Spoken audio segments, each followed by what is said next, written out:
And I trust my director also. Gagawin ko siya. Para lang maipalabas namin yung gusto namin maipalabas. Ayun, in fairness, na-achieve naman, and not in a bastos way, in a very, very artistic way. Ang ganda ng ilaw. Ayun, yun. Ganun na nangyari. Ilang oras kayo?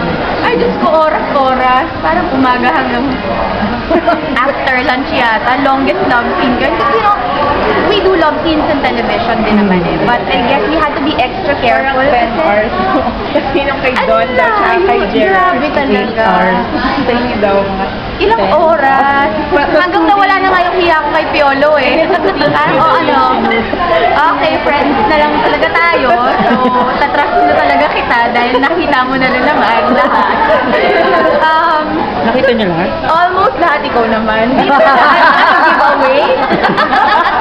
Hindi, ayun, I guess yun lang, hindi ko na alam, siguro sa sobra kong nervyos, medyo hindi ko na kinount yung oras. I just know na sobrang tagal namin ginawa. And that's the longest time na ginawa ako ng love scene. Because on television, we do that, but parang bigger screen.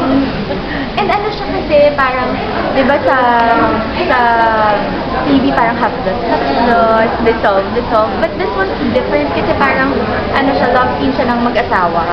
So, hindi siya first time. So, masakit siya sa ulo.